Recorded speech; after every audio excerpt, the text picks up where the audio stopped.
Go ahead. Go ahead.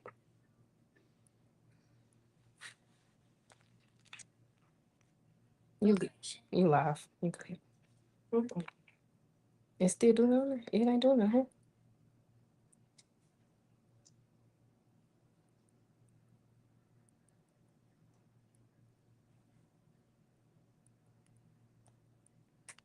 Okay.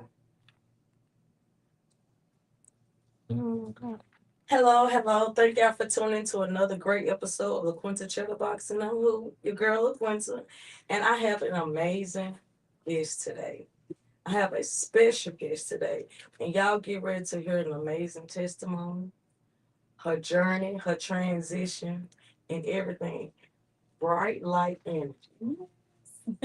Hello there. Greetings. How are you? Oh, great. That's Thank you great. for coming in and to tell us your story.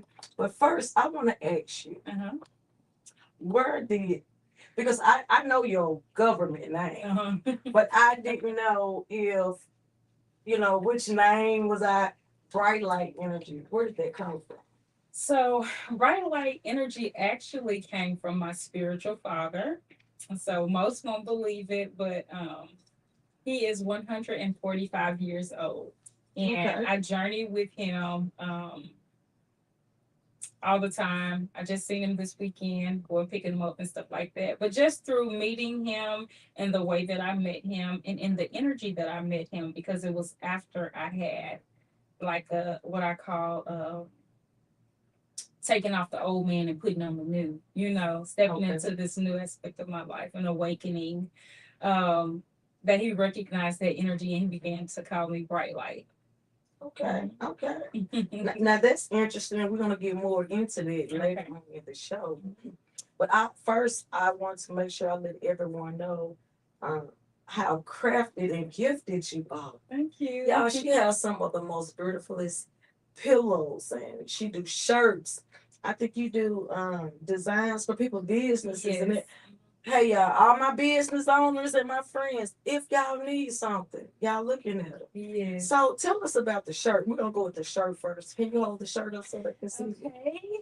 So this is one of my shirts from just quotes that I've come up with, and also a, just like a combination of quotes that I may have heard or through life lessons. But this one has a tree that has the chakra centers on it, and it states that I affirm that my divine body is a system and everything is working for my greatest good.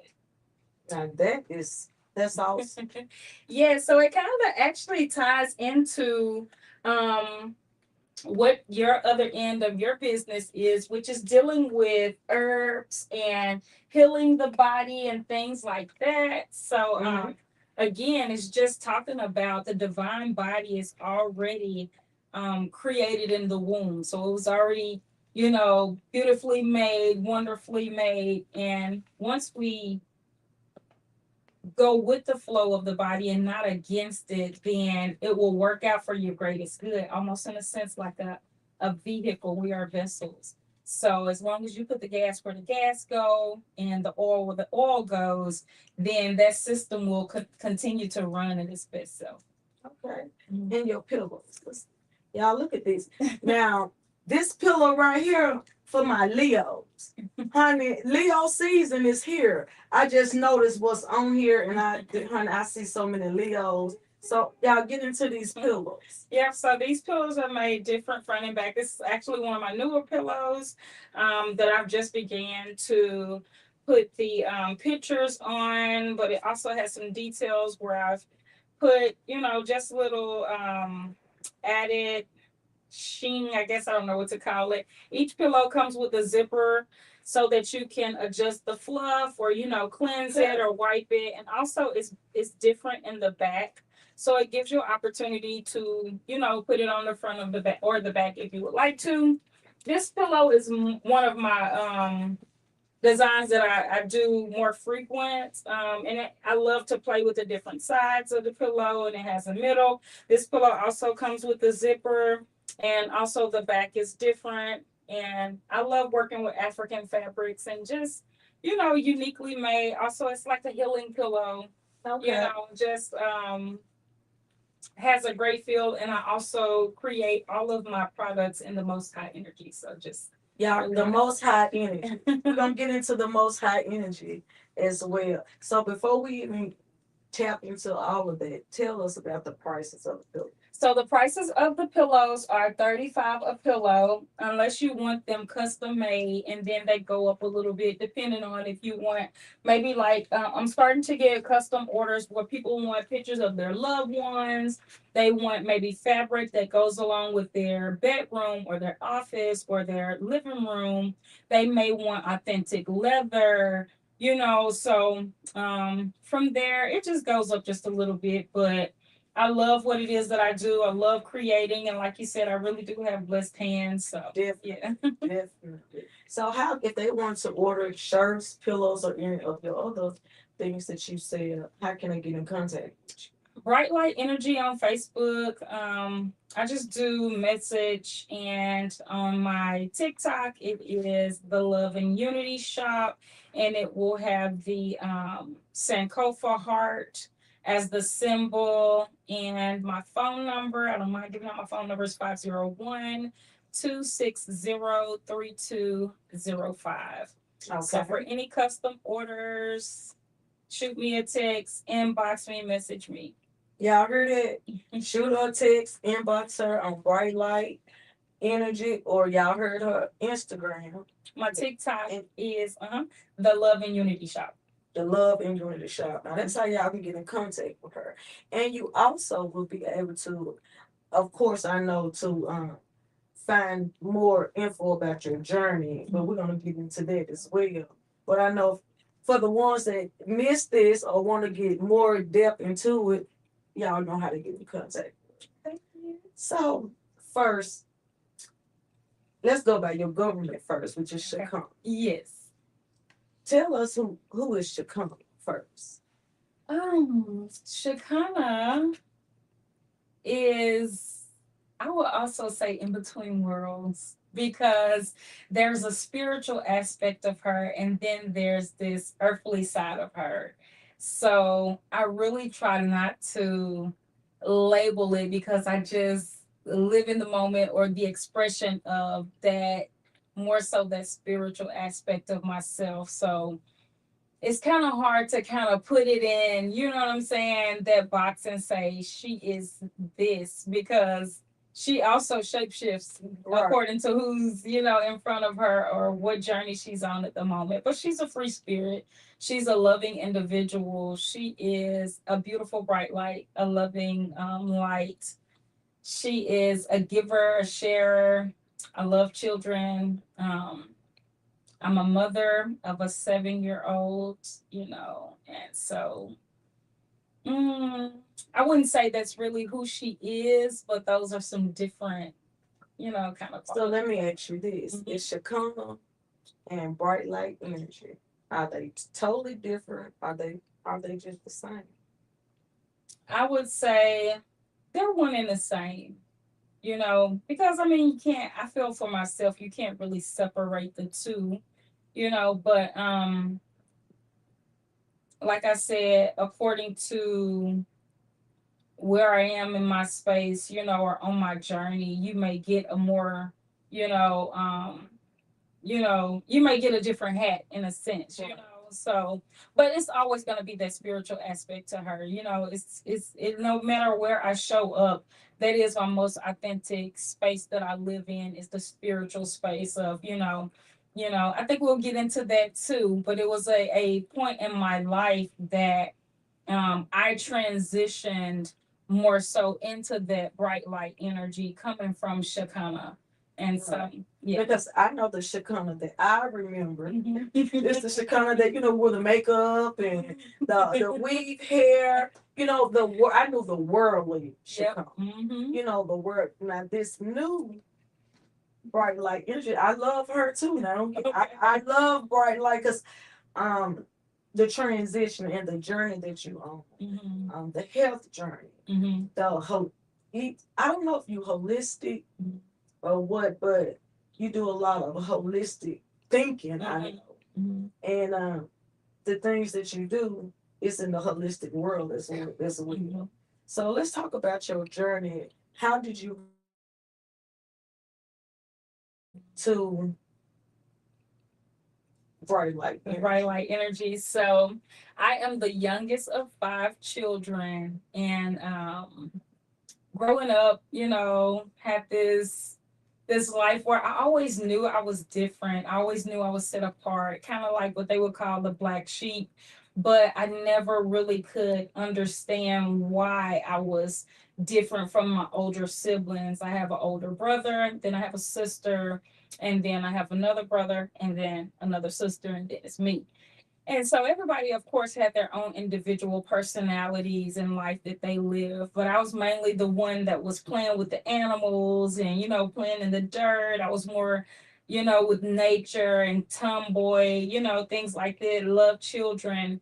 And so growing up, my father was in prison until I was in the fifth grade, and my mom was, a single mom. And so it became a time in my life where I kind of asked myself, you know, um, my mom, she was a little more stern, and having a child now, I understand why. And so I kind of asked that question growing up, like, why is she more stern? And I really recognize now that it was more so because she was that single mom just trying to do her best. So um, fast forward, I got married at an early age. I met my ex husband when I was 17 years old, and he was 27 years old. He was 10 years older than me. And fast forward, I started having transitioning of my loved ones that were close to me. And that's what eventually started to shift me into this more spiritual aspect of my life. It was 2010 when my cousin who lives on the street that I grew up on, two houses away, she transitioned from a car accident. And I had the opportunity to do her hair for her funeral because her mom asked me. And so that's when I prayed what I call my second earnest prayer. And it was a prayer where I really received guidance from the Most High. Like I said, my first one actually was me praying for that man, that ex husband at that time, because I really wanted to experience what I thought was love at the time. And so, after not seeing this person for so long, prayed a prayer. He showed up, and I was like, okay, this thing works. So, when she transitioned and her mom asked me to do her hair, and Bishop Robinson called me and said, Shakana, the body's ready. I was in the parking lot and I was already emotional wreck, but I remembered that prayer. And so I began to pray in the car. And when I went into the mortuary, it was just like I had transitioned into this heavenly state where no emotion was there. It was just a blissful experience. And so once I did her hair and that was over, I recognized that the power in prayer. And so 3 years later, my sister above me also made her transition from a lung disease. And when she made her transition, my mother and my sister immediately said, oh, you're going to do her hair for the funeral. And I'm thinking, no, I'm not. But I heard this voice from spirit say, yes, you are. And so I had also another voice tell me, call your brother who's above her and have him come with you to the mortuary to do her hair. And so I did. I called him and he was like, oh, yeah, I'll come. And so we began to do her hair. Well, first, before we went in, I asked him to go ahead and go in. And I prayed, I went back into that prayer because I'm saying, oh, Lord, this is my sister. I'm going to need this strength. Right. And so I go into the mortuary, and again, it's this bliss filled space. The power of prayer really, changed the atmosphere. And so me and my brother, we had a beautiful experience doing that. And so when we left out, he kind of looked at me and he was like, wow, that was so powerful. You are so strong. And I'm thinking, like, you was in there with me, I'm like, but when I was in the car, I was praying. And so he was like, wow. And I could see on his face at that moment something that I didn't recognize at this time from once I sit now, because he also made his transition a year after that. And so what I recognized was the preparation that God was, preparing for me along that journey through each transition of my loved one, because it wouldn't be a month later that my ex-husband had aneurysm. He didn't transition, but it was a very spiritual experience. Um, the month after that, month and a half after that, my father made his transition. And like I said, that following year, I got me a motorcycle, started to kind of, just exploring life and just kind of lift and ease some of that darkness that I was going through at that time. And so my brother decided to get a motorcycle as well. And it wasn't a week that he had his bike that he would also make his transition. And so after all of that, I literally walked barefoot in my backyard and I looked up and I said, God, what is it that you want from me? Right. You have my attention, yes. And I said, God, I don't want to just live. I want to be alive. I don't want to live this ritualistic lifestyle of, I was in this marriage that I really knew nothing about as a young woman. I just was, seeking and doing so. And after that moment, everything changed. I started to everything started to be more clear. Things started to be revealed in my life. And so it wasn't long after that I divorced my ex-husband.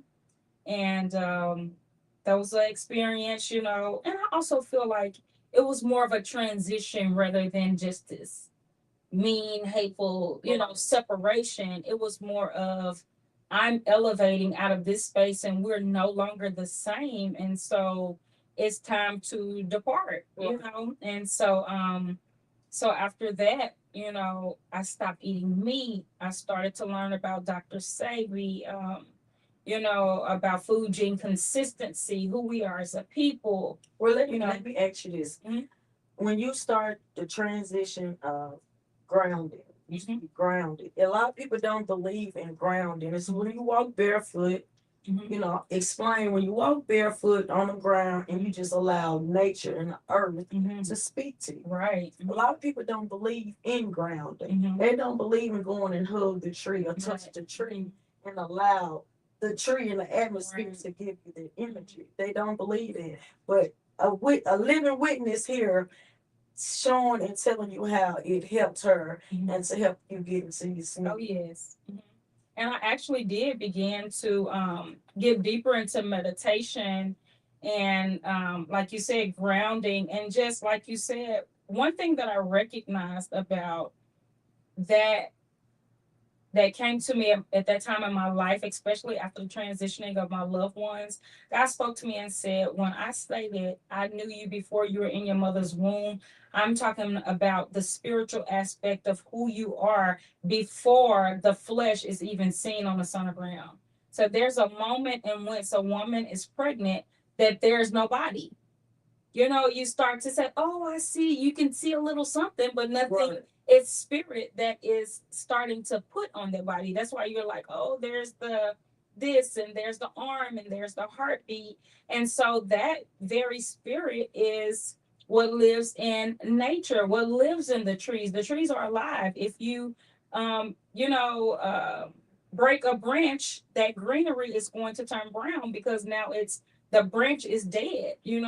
That's the life. We get oxygen from the trees and we give the trees carbon monoxide. We are one with the earth. And so, like you said, when we take our shoes off, when we plant our feet in the earth, it is actually a scientific experience that is happening, which is negative ions in the body is actually going into the earth and the earth is actually healing you the moment you put your bare feet on the ground, you know? And again, we know we need the trees to breathe. Right. When you cut the grass, it's gonna grow back. It's living. So this journey that you're on, tell us and tell the people, what does this journey look like? Not only what it looks like to you, what do you think it looks like to other people? But first, what does it look like realistically of you? Realistically, for me, it looks like recognizing that there is an unseen force that is my guidance. there is not just me in this fleshly body, walking ha ha ha ha ha, there's an actual co-creative or an experience where I know that God is within me and living and breathing through this vessel, and I acknowledge that.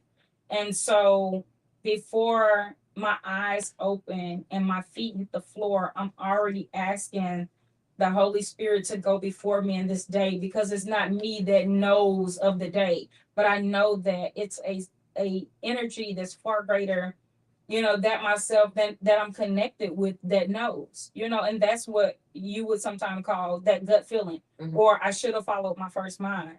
And so again, that journey looks like being very conscious and aware of the thoughts that you think, being very conscious and aware of the things that you put into your body, not being perfect, but being conscious and aware of it so that you're making a choice and a decision that you're going to reap the benefits from, and that maybe your 40-year-old self can be gifted a reward from your 45-year-old self, from saying, I appreciate you recognizing that this body needed clean herbs, this body needed, H2, H3O, H2O, H2O. Yeah. No, that's water. What is this juice that's coming out of the watermelon? Is H3O2, I believe. See, you teaching me something. Yeah, Yes. she teaching me something. Yeah, so the liquid in the fruits and vegetables is like our fuel. It is going faster to the bloodstream. That's why we juice. And when we juice, we can actually feel it, Right. sometimes immediately. I just gonna say, like big juice, when I drink it, I can feel it. I just feel it. It seems like I can feel it going through. Yeah. Or if I make, because I make sea moss, liquid sea moss as well, and when I drink it, it's like I can feel the energy, or I can Yes. feel it going through my veins. I can really feel once I start taking it. So that's correct. And it's almost like, again, I like to put it in a sense of a vehicle, because this is a vessel. This is the vehicle that we use to navigate this plane. But it's just like your car would respond if the oil light was on and you put the oil in. That response is going to be, the light is going off because it's received the nutrients that it needs to run correctly. But if you put water where the oil goes, it's gonna be like, no, you messing this thing up. That's right. So when we call a heart attack is really, I attack my heart. I'm putting something into the body that is not allowing this system to run at its highest level. I'm starting to put, and I have another T-shirt that says, "Are you eating what is healing you, or what's killing you? Are you eating from the graveyard?" Yeah, I saw it. I saw it. Yes, and so we're just recognizing that if you're opening up your refrigerator and there's dead flesh, and carcasses in there, this body is a living body. It needs living things like the sea moss that you talked about, and the other herbs and things like that to, run at its best self. Right. So I hear you when you said you stop eating meat. Mm-hmm. So what else did you do on your journey? Did you stop? What else did happen? Or you pick, what habits did you pick up on? Or what habits did you have to drop, or you chose to drop when you started your journey? So one of the other things that I talked about very briefly was being very conscious of my thoughts, being very aware of the thoughts that I'm thinking. I recently started to get more in depth into understanding that your words literally create your world. So before you had any of this physical manifestation of your company, it was a thought in your head before it was actually something tangible in your hands. And so sometimes we don't recognize the thoughts that we think are actually creating the horrible experiences that we're having in our life. But once we can take full accountability and responsibility of those, then we can create our life on a larger scale. And so I'm in the beginning stages of that. I heard Michael Bernard Beckwith talk about pain pushes into the vision pool. So that's one of the things of coming out of all of that death and transition of my loved ones. The pain of that pushed me into a larger vision. And that's what I was going to ask you. Was it your circumstances, the grieving that you had to go through? Did that deter your decision to go this route? Yes, it definitely did. I always say it didn't happen to me, it happened for me. And so once I was able to look at it in that light, I began to grow through it rather than just go through it. I never met that experience in my life with a struggling, sad mentality like that. I recognize that, not that these situations are not sad or that they're not, hurtful and things like that, but I started to shift my perspective to recognize that it's other ways that I can look at it, that I can start to help others that along their journey that may not know how to shift their perspective and see where, again, my brother stated a few things before he transitioned. He said he called me like that Friday and he's like, if anything happened to me, you're my beneficiary. And if anything happened to you, it goes to mama. And so when he transitioned, he actually transitioned on the date that he became permanent on his job.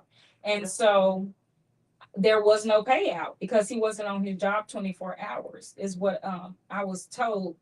But immediately I began to shift that thought as a walking insurance policy. What do you get from a policy? You get a payout in which you can use to maybe pay off bills or just to elevate your life. It's something good, So I wanted to actually embody that something good to my family and my loved ones to show and shed a different light on life that, you know, and not just to my loved ones. I mean, not just to my family, but also friends and other people that may have, looked at me out of coming out of these situations that, you can grow through this in a different light and you can start foundations, to help others. You can, it's just different ways to heal because what I recognize is the reality stands. This is my new normal. I didn't ask for it, but this is where I am. And then my next question began to be, what are you going to do about it? Are you going to sit here? Because, it was a moment where I was on the couch and I was grieving so much that I got up to look for the noise that was in my home, and I was the only one in there. And Spirit led me back to my couch for me to recognize it was me that was moaning on the couch, and that just blew my mind. And so, I just recognized you have to get up from here. What are you going to do about this? And I just began to, because my father transitioned from heart disease, my sister from lung disease. I began to do my research and show that I desire to live a different life and also help others, change their life to where, we're all going to transition this physical space, but maybe it will be in a lighter energy. Maybe we can be more healthier, and unlearn and relearn better ways to have this experience here on the planet. So, one thing I do know about elevation, when you elevate or you start on a different path or a different journey, everybody can't go with you. That's right. You can't take everybody, everybody was not meant to go. Did you have to shed any friends, family, or anything from your journey? Oh yes, I definitely I first mentioned that I got a divorce, and so that was one of the first big releasing that happened in my life where I recognized that there's a level of growth that has happened where I've chosen to take on this new way of thinking and living, and this other counterpart has you know just not taking on that mindset. And so it began to be an imbalance. And so that was the first thing. And it was other, it began to look, my journey began to look weird to other people because it's almost like being that, the black sheep, you got all these white sheep that are going and doing the same old thing that, we've been doing for years, and then this other person go off, you know, and take a different path. And it's like, wait a minute, I stopped watching television. I started bottling my water at the spring. I stopped eating meat, and a lot of, people that questioned that back then are now also making some of those same changes, like, and so sometimes, like you said, it will be a little lonely, but continue pressing forward in what it is that you not just believe, but what you know, what you've lived, what you are currently learning and growing through. And others will, if they want to, see that and do the same. But I feel like it gives them an opportunity because they're seeing something different. They may not respect it at first, but, in the end, as life goes on, they'll be like, okay, I see where, and a lot of them have been like, okay, I see where you're going with this. Okay. So you stop eating meat. You stop doing the worldly things. You stop watching TV. Are you still Not still worldly things, but yeah. Well, that's Yeah. a transition as well. It takes time because you did this for so many years. Right. So something that you do for so many years, you can't just stop cold turkey Right. like that. It's a gradual thing. Right. And I'm happy for you that you even got on this path. Mhm. So what about the naysayers? What about the ones? Because I don't know if you've gotten this, but I know once people uh, take the journey that you're on, a lot of people be like, they've been brainwashed. Right. Have you heard Oh, that? yeah. Somebody say you brainwashed, or you're not. She's different now. She's not like she used to be. Something happened to her. So what do you say when you get those type of remarks? I kind of, it is a space in which you have to stand strong within your own belief in your own knowing, because everybody is going to believe what they're going to believe. So I feel like it's not about bringing others with me or even giving them that opportunity to clap for me or to boo me, because I'm in this space of accepting my own self. Thank you for your claps or your boos, but that's not going to determine where I'm going or where I am in my life. This is my own journey and you have your own. So, I recognized early on that that's going to happen. They're going to have their opinions, but I also recognize that what I believe, I have to stand strong on. And so, it affected me a little bit, but I've always kind of been a loner because I was kind of different when I was younger. So, and I was always stirring my own belief and my own knowing. So I'm knowing that I'm not just going off of something that I was told. I'm going off of something that I know.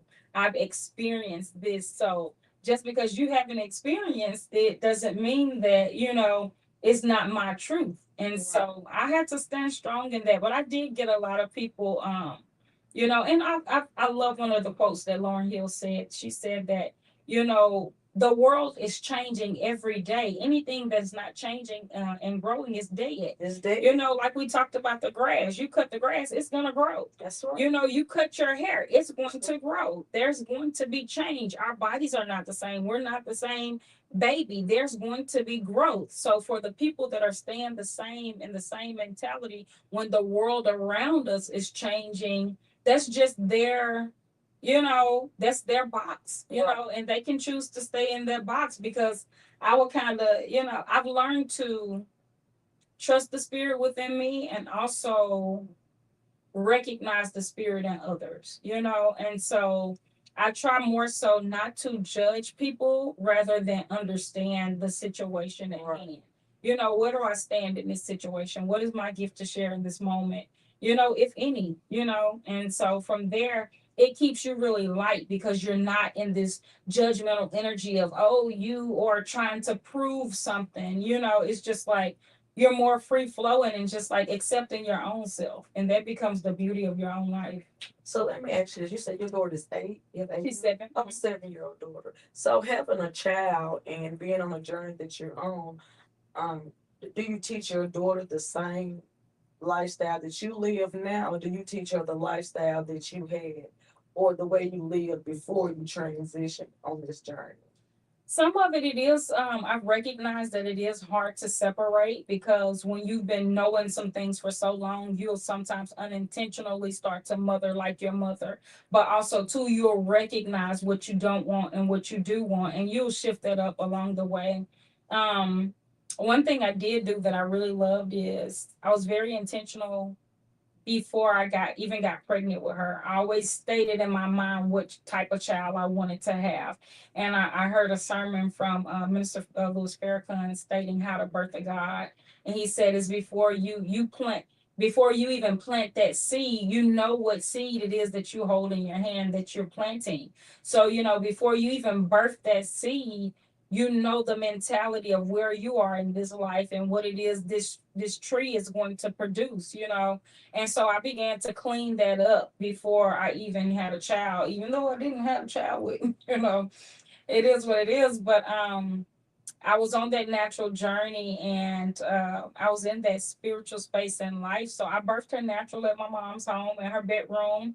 Yes, I did eat meat while I was pregnant with her. Oh, so you started your transition before you even had her. Okay. Before I even had her. And so the birth was very beautiful. My sister was there, my mother was there, my aunt was there, my nieces were there. It was just a ton of women in the room, a ton of beautiful light energy. Were you in a pool or were you in a No, I started kind of just I had this idea of birthing her outside on the ground because in this day and time I kind of you think about the attachments of the birth certificate and the social security card and how they are born with these attachments. And so I wanted to birth her in Mother Nature, like on the earth, on the ground. But it was so hot that day because it was at night. And so I was like, okay, we're probably not gonna be able to do this. And so we kind of transitioned to the bathtub, and that wasn't really comfortable for me. And so I got on the toilet, and my doula was kind of like, "Baby, you don't want to have her." And I was like, "Look, like you gonna have to give me a moment." Eventually, I got up, and when I got up, because there was no screaming, I recorded it. There was no screaming, no I was in this spiritual space already. But when I got up and I realized this baby is getting ready to come out, I literally called on God. Like I did that prayer. I was like, God, help me. And when I did that again, it was almost like that blissful state just came to. But also, in all of these experiences, I recognize that God is doing this for a reason. People are watching. There's people that need to be able to reverence and witness what is happening and that is possible. Even with, a lot of the conditions in my life and the circumstances and the situations, it's other people that are out here that have lost loved ones and that are transitioning through these spaces. They may not have a job, or they may think they need this to make it, or you may need this man or this husband and not want to let him go. You may, not know how to cope with life without your loved ones. And so God said, people are watching. So I've put you in this energy and in this space for a reason. And I need you to stand in this. And I said, well, God, I'm gonna need some help. I'm gonna need some strength. And so that's what I did that day that I was bearing that baby. And a lady just told me the other day, she was just like, girl, when you showed me that video of you having that baby, it was just unbelievable. And I was like, baby, it was God. No meds, no nothing, just natural. I mean, just me and God. And it was a lady that was there recording. She actually passed out. She was like, it was a ball of light. When that baby came through, it was just like when she came out, it was a ball of light. And, you could hear it on the video. I'm like, fool, you ain't the one having the baby. How you passing out? But it was a beautiful experience. It was I could feel the energy of my ancestors surrounding me. I had meditation music playing. You can hear my mom saying, somebody get the sage. And again, these are not people that grew up like this, but they were able to witness and watch me. And so that created a different atmosphere. Nobody's screaming like prior to all of that. They like, girl, you ain't gonna have no baby natural. You gonna go to the hospital like everybody else. Everybody gonna be, but because I was in that oneness with God, I was able to allow them to witness something different when you do stand on the power of prayer and stand in that energy of, I am that I am, and I'm gonna stand on that. If I said I'm gonna do this, this is what I'm That's gonna what do. you're gonna hear. Your mom said. Yeah, my mom was made up, and it was a beautiful experience. Yeah, and even now, that beautiful little girl, she is so amazing. She is so everything. And like you said, you're asking, did I raise her in that? And I think just walking in my authenticity allowed her to choose, because the world is going to be. She I didn't want her to go to school. She didn't go for a long time, but she got into school. I did breastfeed her until she was 4 years old, and for a long time I didn't feed her meat. But in these last couple of years, she'll tell me, because she is allowed to, she's her own person, and she'll tell me that I'm And my I own person. that's what I was gonna ask. Like, allow her Oh yes. to be who she Oh is. yes. Okay. That's a beautiful experience too, because when I'm places, and I'm like, oh no, I don't eat meat. She's like, oh yeah, she don't eat meat, but I do. She's like, love it. and she's just like, we're different. She'll let me know we're different. This is and I appreciate that about her. Yes. And I appreciate that about me too, because she is her own person, and she's some decisions that are not gonna harm her. I will let her know, the difference in the decisions that she's making, but ultimately it is up to her to choose whether she wants to do this or not, because she knows. Some decisions, of course, as a mother, I'm going to stand firm on, but um and she'll tell me, Mama, you know what, you're right, I ate that stuff, and that stuff tore me up. I'm going to start eating better. And she's in this phase now where when she recognizes she holds that power too, she'll use it. And so one day here recently, she put her hands out, and I put my hands on top of hers because she wanted to tell me something. And I'm like, yes. And she's like, you're on your phone, I'm on my tablet. We need to get off these devices and get out in nature, Mom. She's like, these devices are hurting our eyes. And so I just put everything down, and I got up and we went to the park. And so we do it all the time, but she's right. And I recognize a lot that she's right. And so I don't fight it, I'm just like, okay. So let me ask you this: do y'all do, because your religion? I don't know what religion you is. So do you have a religion? No, it's no denomination, because I feel like I wasn't born in religion. Okay. I was a spirit before anything. And so I feel like religion to me is like a box. It holds you in this space that say you can and you cannot. And so that doesn't take away that I believe in God and I love God, and I know that God is leading and guiding me through this space. So do y'all celebrate holidays? We don't celebrate holidays. No holidays. No. Oh my goodness! So I think that that's a great thing to have, to where you don't, because all these holidays are man-made holidays, of course. But I think we've been conditioned to believe in certain things, and once we get older, we may not like, Santa Claus, the boogeyman, the tooth fairy, stuff like that. So you don't teach your child none of the stuff that you know is not true. I'll tell her how I feel about it, and I will allow her to accept gifts from other people, but I do not teach her Santa. I don't gift her anything. I don't give anybody anything on Christmas or nothing. I don't even really go to people's because we celebrate every day, because we gift every day, because we are the walking gift. I really don't give people anything, I don't really even celebrate her birthday. And sometimes my sister, she may give her a party, or, we may do, go out to eat or something like that. But we celebrate every day, and so Y'all don't choose one. We don't choose one day to say, like, oh, Thanksgiving this, because I feel like that's someone else's belief system.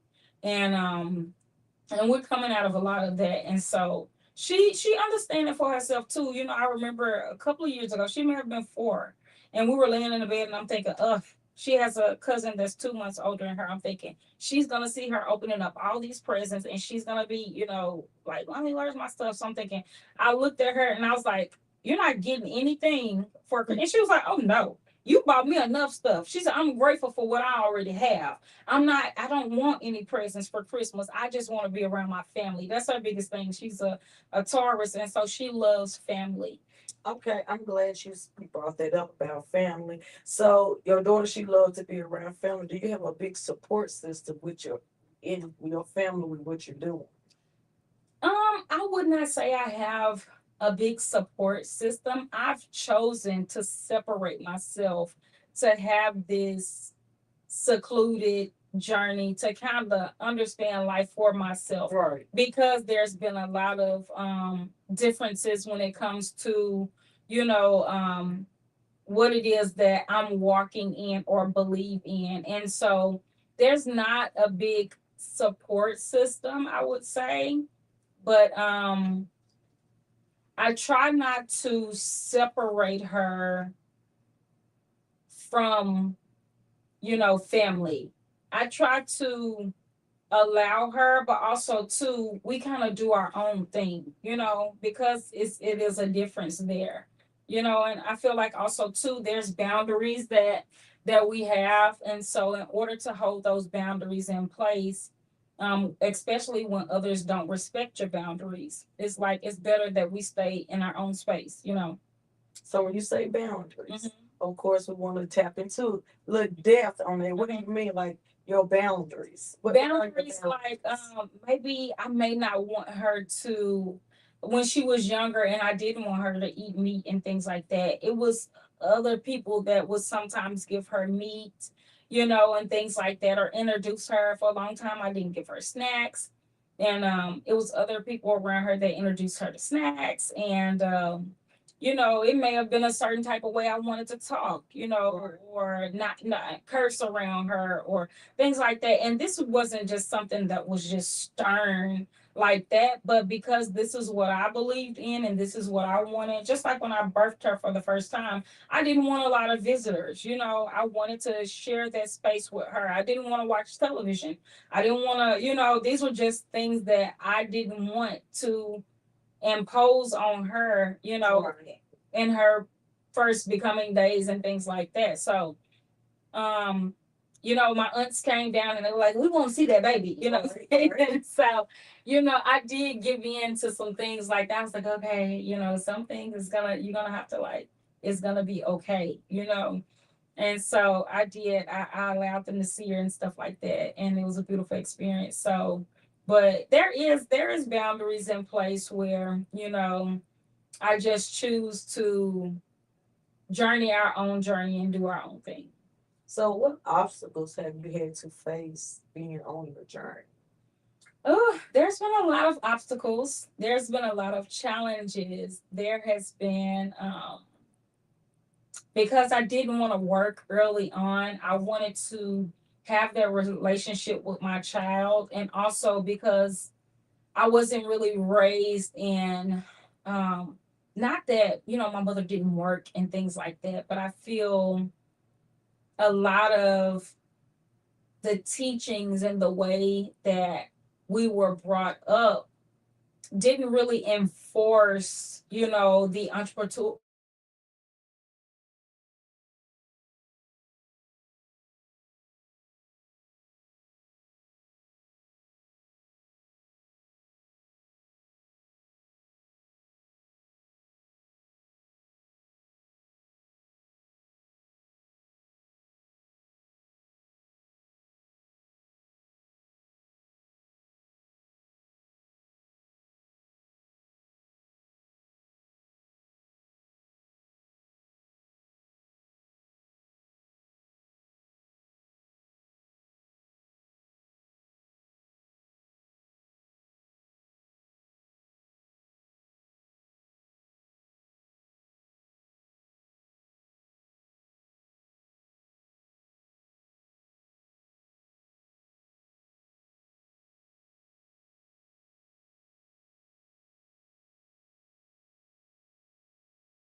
there.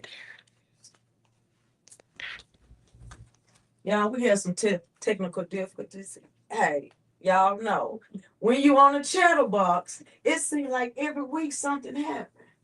One week we heard shooting outside, but if one shooting, it was somebody beating on a trash can. The next week, somebody was in the hallway having a whole party. Y'all know, honey. Stay tuned in. You don't know what's gonna happen on the chatterbox. But just like those challenges in life, you get through them and you keep on pressing forward. There you go. There you go. See, the devil didn't want them to hear this.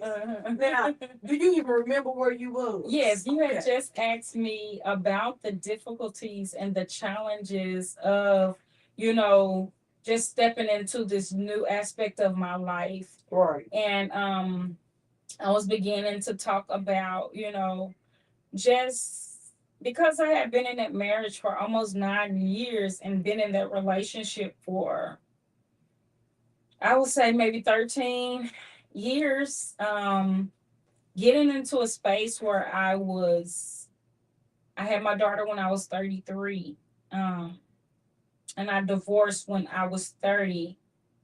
That just began to be a brand new outlook on life, and it definitely did bring about some challenges, being that I wasn't in that security of what I would call that union of, the financial balance and the balance of having, someone to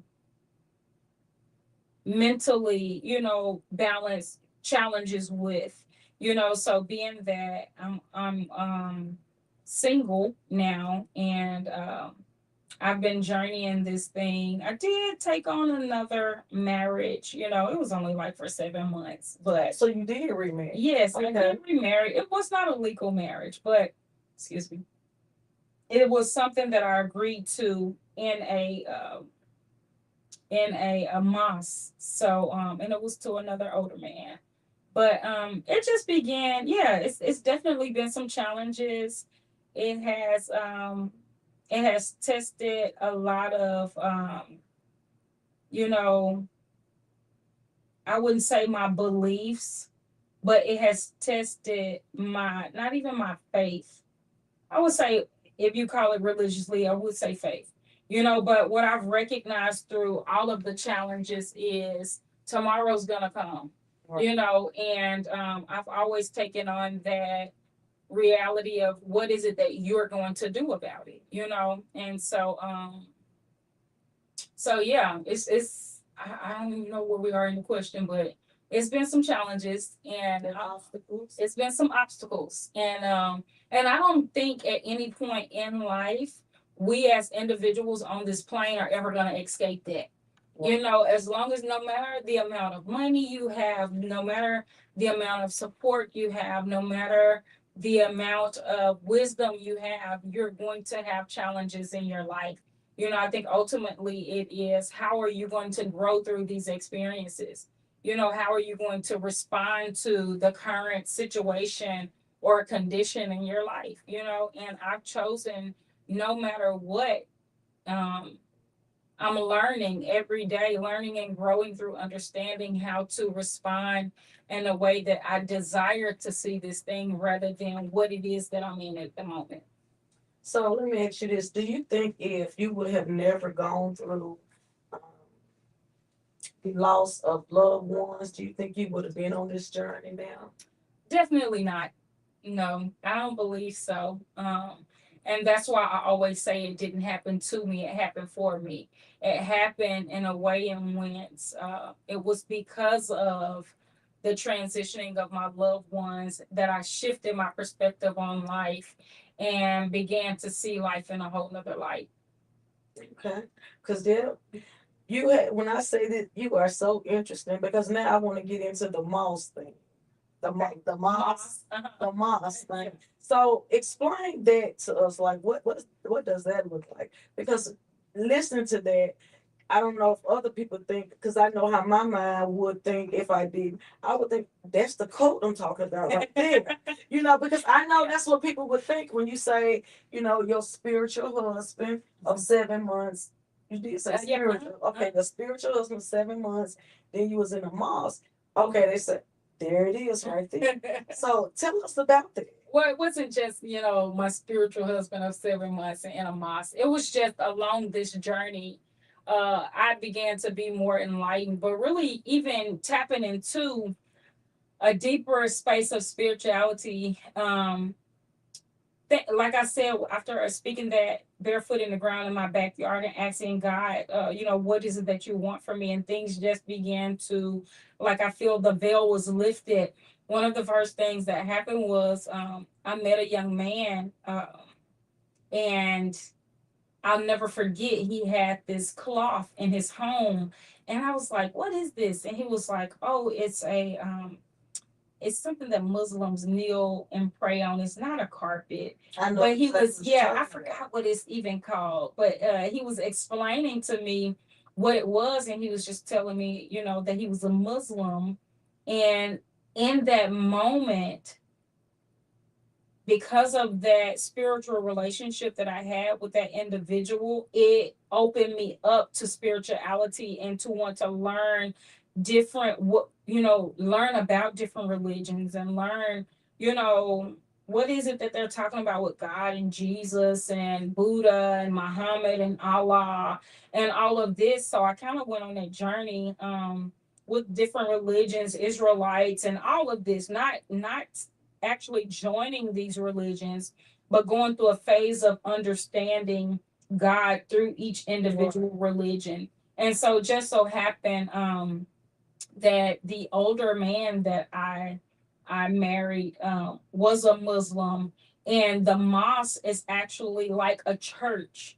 In a Christianity religion, you would call it a church, but it's a place of worship in a sense. And I wouldn't even know if they call the mosque a place of worship or if it's a place of communion, but it's a place where they gather to in their religion, as Muslims, to, reverence Allah. And so I was just thinking that we got married in a mosque, not a church or Okay. yeah. Okay. And so So that was his beliefs. He was Muslim. So you married into that. Did you become Muslim at that time? no, it wasn't necessarily that I became Muslim. I know when people talk about marriages and becoming one, honestly, I did it kind of for a different reason. So when you're growing and you make decisions unknowingly, and a lot of times I have to recognize that in my life. Like, you have to forgive yourself for the decision that you made while you're in this space in your life, because again, we're learning and growing every day. Every day. And so the older you get, or the wiser you become, or the more experiences that you have, you look back and you say, oh, the me that I am today would never make a decision like that. Not knowing that sometimes it takes those decisions to even get you to where you are, because when you know what you don't want, you know what you do want. And so because of that contrasting experience is not to, in a sense, damn it, it's to recognize that it was a part of the journey. Right. And so I don't judge it or say like, oh, I shouldn't have done that. No, it was because of a lot of these hardships and challenges in my life that I am and becoming every day this beautiful individual. Is almost like a flower that's unfolding. If it had not been for the storm, if it had not been for the rain, if it had not been for this over 100-degree heat, you know what I'm saying? How would you know that you don't want it to always be summer? If it wasn't for the 100-degree heat, you like, wait a minute, winter ain't so bad. You know what I'm saying? Or, how would you know that you would be the woman that you are today if it had not been some of the challenges and hardships that you've grown through? If it's just been easy and you've just had this ride where you were just a princess, then you wouldn't have all these businesses and strive to be the better you that you are and becoming every day, And so it's because of a lot of these things that I'm able to stand in that light and to share and shed light on others, because I know what it looks like to be without. I know what it looks like, even in my conditions sometimes, and not to own that and call it my disease or my condition or my anxiety or whatever it is. It's not mine to have, but it's my experience to recognize and be, in a sense, empathetic rather than sympathetic to others in my life, and be grateful to have the tools, the gift, talents, and the abilities and the wisdom to grow through these things, so that in an African, what they call Sankofa way, which means to look back and to give that teaching to someone else that may be in that same situation or similar, So how can you do that unless you grow through a lot of these things, which we would call like a testimony? Right, right. And your testimony is awesome. Thank you. So in your path, your journey that you're on now, um, some people may say this is just a season she's going through. This won't last long. Long season. You get people say, this won't last long. She's just going through a phase. Mhm. Because anytime things that people don't understand, Right. they make excuses for it, or they judge you, or they say it's just a phase or it's a season. With what your journey had it with your immediate family, did it grow y'all closer or further apart? I would say apart. I've come to spaces in my life where I just stopped talking to people in my family, and like I said again, just stood on my own. And it's not that I've taken away the love, but I've recognized that this individual may not understand where I am, appreciate, or even respect. So rather fight this thing, I'll just separate, you know excuse me. And so it's been some spaces, I'll say, with my mother, with my sister, with my brother, where we've come to, because in the family it was mother, father, brother, sister, brother, sister. Mhm. And so the sister and the brother, the last two transitioned. So they left my older sister, my older brother, and my father transitioned, and it left my mother. So my mother, my older brother, and my older sister, we just separated. I would say I chose to kind of take on my own journey and just see what life meant for me, because there were different beliefs and also different ways of looking at life. And sometimes they will understand me, sometimes they wouldn't, and so I just chose to separate. And I didn't do it with a lack of love, because my next point. yeah, because love is who I am. Right. Love is what I exude. And so even though they may not have understood it or even respected it, I did it in a respectful way. And that's what I can appreciate about myself. It was never fighting. It was Right. never cursing each other out. It was never arguing and going back and forth like that. It was more so, this is my decision, and respectfully I'm going to depart. Can't do nothing but respect that. Yeah. So I'm gonna get into, before we get ready to close out, surely, the chakras Mhm. on your shirt. Mhm. I see that a lot, and a lot of people don't understand Mhm. what that is. Can you explain to us what that is? I would say that chakras, if you want to look at it in a religious term, it will be that wheel in the middle of a wheel.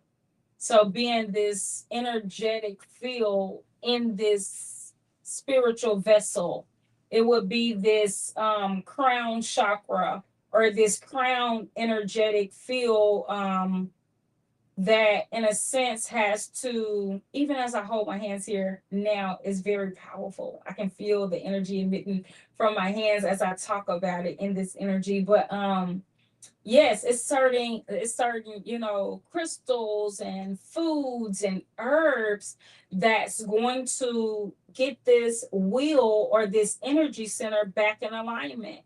It's again, for the third eye, I guess, moving, it's not even at the top of the wheel, but moving down to the third eye is the sunlight is going to help decalcify it, which is to soften it, because different things that we eat in this day and time is going to harden this thing, which is going to cause you to sometimes have migraines, or even different beliefs and stuff like that. Or we talked about positive versus negative. A lot of those things are going to cloud or calcify the pineal gland. So to think on positive things is going to make it open it up to gaze into the sun upon rising, or as the sun is going down, 15 minutes each way is going to help this thing better. Your throat chakra. So people that are shy or not willing to talk or express themselves may have a closed throat chakra. It's different crystals like turquoise and other crystals that's going to help to open that up, or even to begin to sit down with yourself as a podcast host and to open up. That's opening up my throat chakra. It's giving me an opportunity to speak and to use that voice box, and it's going to unclog it in a sense. You know, someone with a closed throat chakra wouldn't speak their truth or wouldn't speak out loud or would be shy and timid. You know, a heart chakra is the green one. And it's closed when you're hateful and you don't want to allow love in, and you're negative, and maybe even if you had heart dis-ease, that's dealing with your heart chakra. And so you want to be more loving, and also you can speak to these different aspects of the body. You got It's like speaking life over your life. Yes. Speak it over your body. yes, yes. And so you got the sacral, and but yes, the chakra system is a wheel, individual wheels that are within the body that are energy centers. And so another thing that I do is Reiki, which is what they would call biblically or in the church, the laying on of hands, but recognizing that you have energy centers within your hands. You have, that's where acupuncture and acupressure, excuse me, is talking about you're touching and you're tapping into the meridian points into the body. And you can actually, people that are sick, you can lay your hands on them and actually heal them, because again, you're dealing with energy in the body. Right. And so just through allowing your energy, what I love one of the, excuse me one second. I love when one of the teachers that I listen to talks about, the God in me is recognizing or healing the God in you. So even when someone doesn't recognize who they are, what they possess on the inside, sometimes when you come to them and you speak to them and you enlighten them on certain things, their body and their posture starts to lift up, and they start to be more like open and happy, and people like, oh, you got good energy, or your aura, which is the body, the energy around the body. Sometimes people walk into the room and that auric field, you're like, I don't know why, but that person, because you're feeling that energy before they even open up their mouth. That's the energy field or the aura around the body of an individual. And so when you talk about the chakra system, or the energy field of the body, that's what we're actually feeling. Like you said, again, before someone even opens up their mouth, you can feel the energy emitting off of them. That has to do again with the aura, the chakras, and things like that. Now y'all see what she drinking. No, I had to look, put myself on watermelon juice from Pepper Boutique and Wellness, y'all. Get yourself some. Get you some. Yes. So, and I'm so happy that you explained that to me. Not only to me, but to us. Because, I'm going to say this. I had a group of women. Things that we don't understand, we may mock. Yeah. Because we don't understand. That's right. And I would love if I mock because I don't understand, educate me. And I can appreciate you educating us. Because like the chakras and all that. And I used to think when you get people talk like that, oh, that's witchcraft. Because that's how we think. Oh, that's witchcraft. Or I hear people say they blow cinnamon in front of their doors for money or something. And me, oh, that's witchcraft stuff. They don't not understanding. Right. Somebody else's belief. Yes. Baby, I got tore down. Honey, I got what all did they do? They put spells on where you saying put a spell on what God anoints. Yeah. But they that's what they, brought their whole little entourage to put a spell on me. Because for something I didn't know. Right.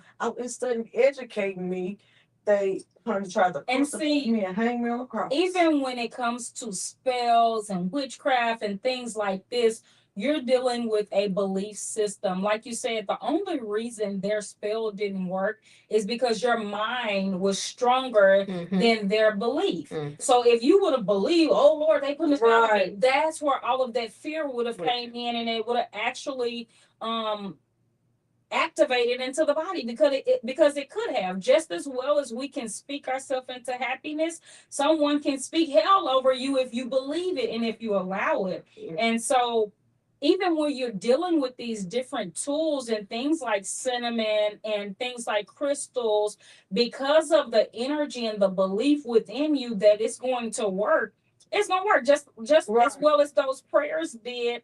Each time I believe, if I hadn't have had the faith of a mustard seed, or if I didn't believe, then it wouldn't have worked. And so when you say that, like sometimes we'll unknowingly say like, oh, it can't be, what else worse can happen or something like that, or it can't do nothing but go down from here. That's the truth of your belief is going to reveal itself to you. And that over life. So So that's the power, but also too we have to recognize that's the power of who you are. It's not a good or a bad thing. It's just your power revealing itself. So just as well as you spoke that, flip it and turn it good.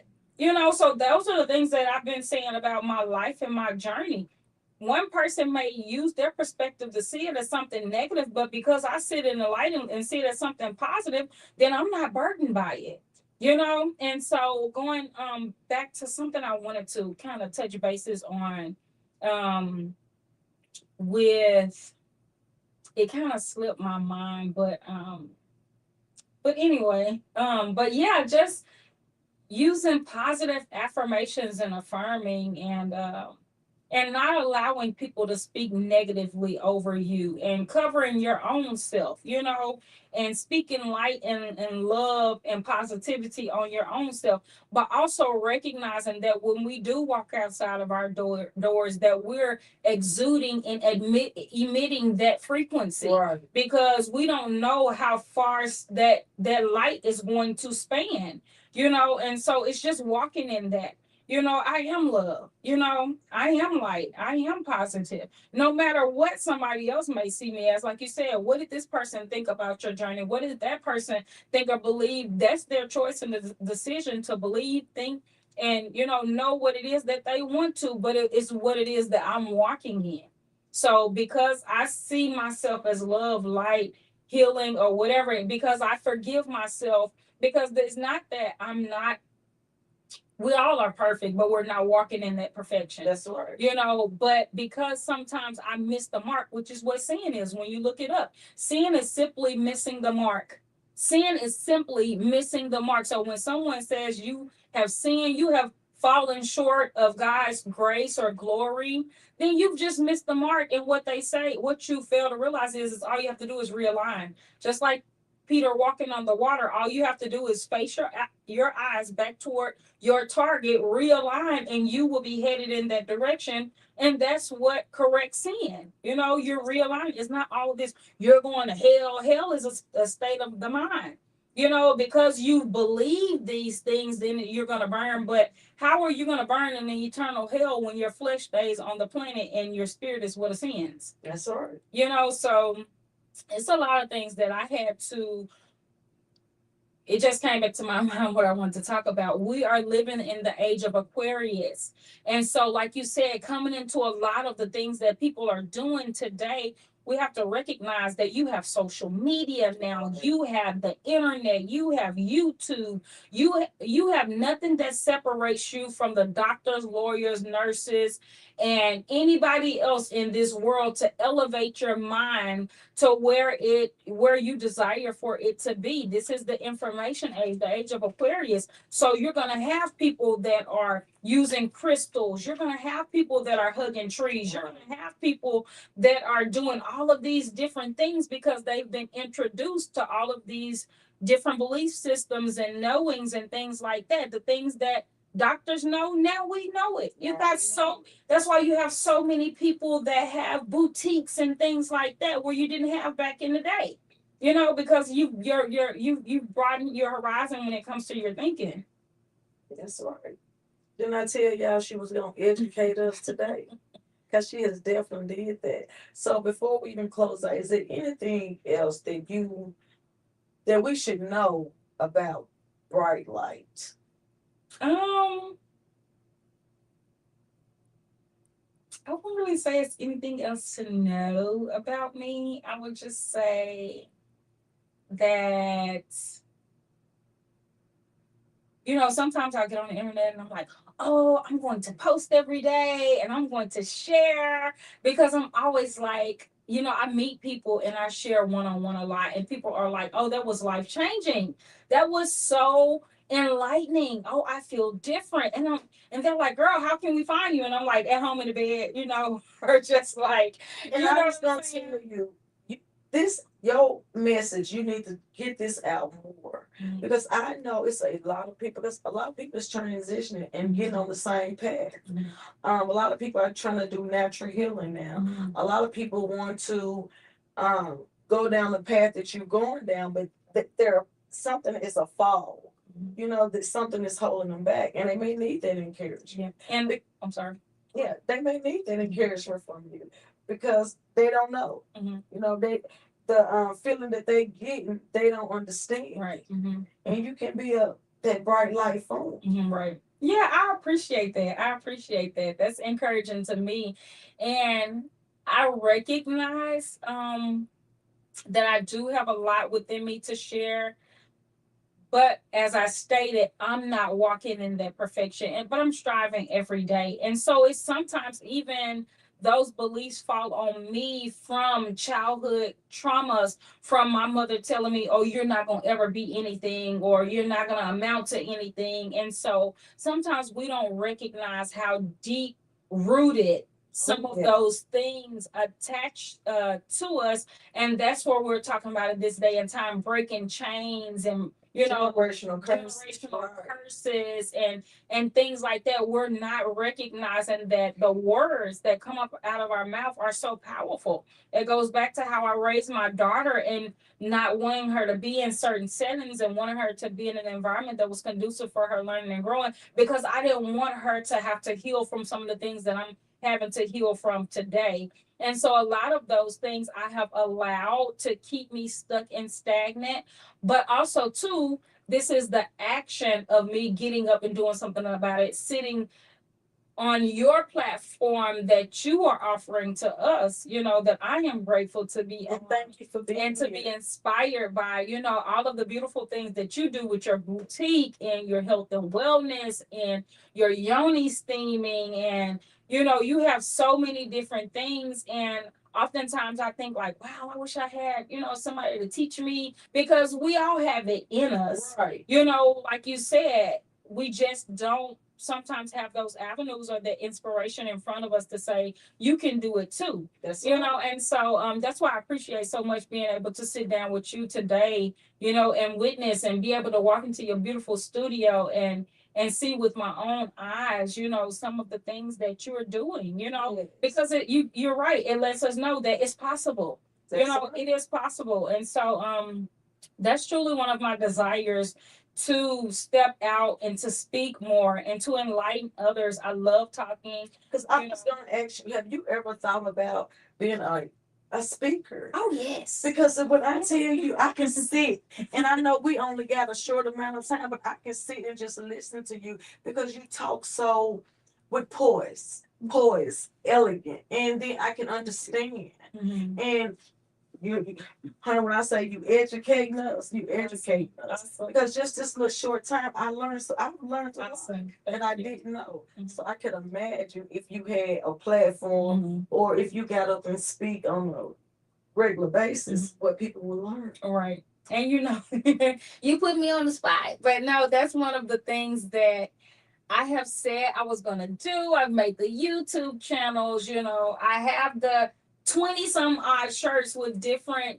quotes on them that I wanted to speak individually about each quote that would allow me to express different things, And I think that one of the things I want to leave with people, even though I'm kind of in that challenging space is do not sit on your gift. Do not sit on your talents. And what some would say, make the graveyard rich, because you're gonna take that straight to the graveyard. Yes, You have to get up, and I've learned that it is your duty when you've been enlightened to share it with others. Because some people, like you said, are out there waiting on that. And I have to be able to get over that. And I've taken this opportunity today to speak with you. So thank you for thank you for having me. I really appreciate it. I've been thinking about it. I'm like, oh yeah, I'm gonna call her and I'm gonna ask her to be on her podcast. So yeah, it's such an honor to be here. Thank you for allowing me this space. Yeah. Thank you for coming. And I'm gonna say this on air. You're welcome to come back Okay. anytime. Thank you. Because we love baby, there she go. Her ensemble went with the sofa, did. Right. Y'all see, she didn't even know. I have to do you some custom pillows. Yes, honey, yes. I love it. Awesome. Honey, when I tell y'all, I have really enjoyed. She has inspired me, taught me, educated me. And I love that. Awesome. And I love the journey that you're on. Thank you. I want you to please keep going. Don't stop. I don't know how long you've been on this journey. It's been a minute. It's been since like 2014, 15. And you've been on it for a while. I pray you keep going on this journey. Thank you. Keep teaching us. Keep educating us. Keep giving us your gifts and your talent. Because you got some talent. Yes. All these years, I never knew that you know how to do this. Never knew. We stayed getting shirts made. Awesome. Didn't know you made shirts. See, we learning something. And I'm happy, like I said again, that you came on our platform and shared this with us. Again, y'all, we have Bright Light Energy. She has definitely gave positive energy, and she's a bright light. And don't be a stranger. I will. So, y'all, that's our time. Thank you. And y'all know, I always say, it's not what's on you, it's what's in you. That's right. So let's have some positive and great things in us. And until next time, we'll see y'all later on the Chatterbox. Thank y'all for tuning in. And thank you. Thank you for coming. And please come back. I'm going to come back. Yes.